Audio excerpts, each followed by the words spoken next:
மாண்புமிகு பேரவைத் தலைவர் அவர்களுக்கும், மாண்புமிகு முதலமைச்சர் அவர்களுக்கும், மாண்புமிகு சட்டமன்ற உறுப்பினர்கள் அனைவருக்கும் வணக்கத்தை தெரிவித்துக் கொண்டு, இந்த மேகேதாட்டு அணை கட்டக்கூடாது என்ற அந்த தீர்மானத்தில் பேச வாய்ப்பளித்ததற்கு நன்றியை தெரிவித்துக் கொள்கின்றேன். வருஷத்துக்கு 750 டிஎம்சி தண்ணீர் காவிரியில் வருகிறது என்பதுதான் ஒரு கணக்கு. அதில் கர்நாடகாவுக்கு 285 டிஎம்சி தான் அவங்களுக்கு உரிமை. தமிழ்நாட்டுக்கு 404 டிஎம்சிக்கு மேலே உரிமை இருக்கிறது. ஆனால் அது குறைஞ்சி பேச்சுவார்த்தையின் மூலமாக இன்னைக்கு 175.25 டிஎம்சி, பாண்டிச்சேரிக்கு 7 டிஎம்சி, கேரளாவுக்கு 30 டிஎம்சி. ஆனால் இந்த 175.25 டிஎம்சியை ஒரு மாதமும் ஒரு டைம் டேபிள் போட்டு அவங்க கர்நாடக அரசு நமக்கு தந்திருக்கணும். இது வரைக்கும் வரலாற்றிலேயே கிடையாது. அப்படி டைம் டேபிள் போட்டு இந்த மாதம் ஒரு 12 டிஎம்சி, அடுத்த மாதம் 32 டிஎம்சி தந்ததே கிடையாது. நமக்கு ஜூன் மாதம் 9.18 டிஎம்சி தண்ணீரை கர்நாடக அரசு நமக்கு திறந்து விட்டிருக்க வேண்டும். ஆனால் கடந்த ஜூன் மாதம், அதாவது இந்த 2026 2 மாசத்துக்கு முன்னாடி அவங்க திறந்து விட்ட தண்ணீருடைய அளவு 2 டிஎம்சி தான். ஜூலை மாசம் 31.24 டிஎம்சி தண்ணீர் திறந்து விட்டிருக்க வேண்டும். 1 டிஎம்சிக்கும் குறைவான தண்ணி தான் திறந்து விட்டுருக்கிறாங்க. அப்படின்னா அந்த சட்டத்தையோ தார்மீக நடவடிக்கையோ காவிரி ஆணையத்துடைய தீர்ப்பையோ உச்ச நீதிமன்ற தீர்ப்பை எதையுமே கர்நாடக அரசு மதிக்கவே இல்லை. இது வரைக்கும் அவங்க திறந்து விட்டதே இல்லை. நமக்கு அதனாலதான் குறுவை சாகுபடிக்கு பாதிப்பு ஏற்பட்டிருக்கு. குறுவை சாகுபடி பண்ண முடியல. அதனாலதான் விவசாயிகள் பாதிச்சிருக்கிறாங்க. இது எப்படி பார்க்கணும்னா, நமக்கு வர வேண்டிய தண்ணிய அவங்க கொடுக்கல. ஆனா எப்படி இந்த ஆடிப்பெருக்குல தண்ணி வந்தது? ஆடி 18 வந்து போச்சு. ஞாயிற்றுக்கிழமை எல்லாரும், திங்கக்கிழமை எல்லாம் சேலம் தருமபுரி மாவட்டங்கள் ஆடிப்பெருக்கு விழாவை கொண்டாடி இருக்காங்க. இந்த காவிரி தண்ணி எங்க வந்ததுன்னு யோசிக்கலாம். ஆனா அது காவிரி தண்ணி கர்நாடக அரசு நமக்காக கொடுத்த தண்ணி கிடையாது. கேரளால வயநாட்டுல பயங்கரமா மழை பெஞ்சுது. அந்த வெள்ள நீர், அதிகப்படியான அந்த வெள்ள நீரை தான் அவங்க கபினி அணையில தேக்கி வைக்கிறாங்க. அந்த தண்ணி கபினி டேம் ஃபில் ஆயிடுச்சு. ஃபில் ஆனதுனால வேற வழி இல்லாம தான் தண்ணி, உபரி நீர், வெள்ள நீர் தான் நமக்கு திறந்து விட்டுருக்காங்க. ஹாரங்கியில இருக்கிறதோ, ஹேமாவதியில இருக்கிறதோ, கேஆர்எஸ்ல இருக்கிற கிருஷ்ணராஜசாகர் டேம் தண்ணி அவங்க திறந்து விடல. அது முழுக்க கர்நாடக மாநிலத்துல அந்த பெய்யக்கூடிய மழை, அந்த காவிரி நதி நீரை அதை தேக்கி வச்சுட்டாங்க. இது கேரளால இருந்து வர வேண்டிய தண்ணி தான் வேற வழி இல்லாம கபினி மூலமா நமக்கு வந்திருக்குது. அதனால அவங்க மனசு சட்டப்படி திறந்து வைக்கல, ஆணையத்தோட தீர்ப்பு படி திறந்து வைக்கல. அவங்க தண்ணி அதிகமான வெள்ள நீர் அவங்க ஊர்ல வந்துடக்கூடாதுன்னு தான் திறந்து வச்சிருக்கிறாங்க. இன்றைக்கு நம்மளுடைய சட்டமன்றத்துல ராஜ்யசபா, அதாவது பாராளுமன்றம் நடந்து கொண்டிருக்கிறது. பாராளுமன்றம் நடந்து கொண்டிருக்கும் போது முக்கியமான 10 கேள்விகளை மருத்துவர் அன்புமணி ராமதாஸ் அவர்கள் இங்க ராஜ்யசபால கேட்டிருக்கிறாரு. அந்த ஒரு கேள்விக்கு தான் அமைச்சர் பதில் சொல்லி இருக்கிறாங்க.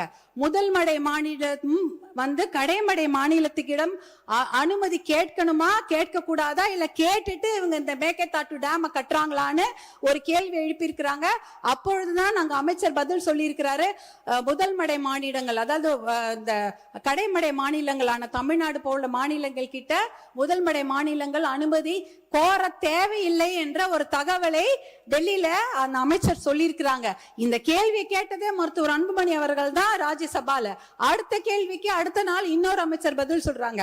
அந்த கேள்வி என்னன்னா, detail project report for Mekedatu dam, அதற்கு இந்த உச்ச நீதிமன்றமோ இல்ல பாராளுமன்றம் அனுமதி கொடுத்திருக்குதா, நீர்வளத்துறை அமைச்சர்கள் அனுமதி கொடுத்திருக்கிறார்களா அப்படி என்ற கேள்வியை மருத்துவர் அன்புமணி ராமதாஸ் அவர்கள் எழுப்புகிறார்கள். அந்த கேள்விக்கு தான் நீர்வளத்துறை அமைச்சர், மத்திய அரசு நீர்வளத்துறை இணையமைச்சர் பதில் சொல்லியிருக்கிறாரு. அப்படிப்பட்ட விரிவான தகவல் அறிக்கை டிபிஆருக்கு எந்த அனுமதியும் பாராளுமன்றம் தரவில்லை, அமைச்சகம் தரவில்லை என்ற பதிலை சொல்லியிருக்கிறாங்க. இந்த கேள்விகளை கேட்டு பதிலை பெற்றதே மருத்துவர் அன்புமணி அவர்கள் தான். அப்படி இருக்கும்பொழுது அவருடைய சஜஷன் என்ன? அனைத்து கட்சி கூட்டத்தை கூட்டுங்க, ஒரு ஒற்றுமையான ஒரு நிலையை எடுத்துட்டு போய் நம்ம டெல்லியில போய் பார்க்கணும் என்ற அந்த சஜஷன் தான். இன்னும் ஒரு முக்கியமான விஷயம், சட்ட முன்னெடுப்புகளை நாம கண்டிப்பாக செய்ய வேண்டும் மாண்புமிகு பேரவைத் தலைவர் அவர்களே. ஏனென்றால் மேகேதாட்டு டேம் எங்க கட்ட போறாங்க தெரியுங்களா? நம்ம தமிழ்நாடுல இருந்து 4 கிலோமீட்டர் தூரம். இந்த பிச்சை டேம்லாம் எங்கேயோ தள்ளி 200 கிலோமீட்டர் 300 கிலோமீட்டர் தூரத்துல இருக்குது. கர்நாடக அரசு proposed site for construction of Meketatu Dam is just 4 kilometers away from our state Tamil Nadu. 4 kilometre Krishnagiri Dharmapuri பார்டர்லயே 4 கிலோமீட்டர் கட்டுறாங்க. எதுக்கு கட்ட போறாங்க? ஒரு சொட்டு தண்ணி கூட தமிழ்நாட்டுக்கு வரக்கூடாது. வரக்கூடிய அத்தனை தண்ணியும் எல்லா டேம்லயும் சேர்த்து வச்சுட்டு மேகேதாட்டுல 70 TMC தண்ணியை புடிச்சு வச்சுக்கிட்டு ஒரு சொட்டு நீர் கூட தமிழ்நாட்டுக்கு வரக்கூடாது என்பதற்காக தான் தமிழ்நாட்டுக்கு மிக அருகில் டேம் கட்டுறாங்க. அந்த மேகேதாட்டு டேம் கட்டினாங்கன்னா 3 வனவிலங்கு சரணாலயங்கள் அந்த டேம் கீழே போயிடும். 12,500 ஏக்கர் காடுகள் அழிந்துவிடும். புலிகள் சாங்சுவரி இருக்கு. பிலிகிரி ரங்கநாத சுவாமி கோவிலுடைய புலிகள் காப்பகம் இருக்கிறது. காவேரி வைல்ட் லைஃப் சாங்சுவரி இருக்கிறது. அதே சமயம் மாதேஸ்வரன் மலை சாங்சுவரி, அத்தனை வனவிலங்கு சரணாலயம். அதுல இருக்கக்கூடிய நீர் வேம்பு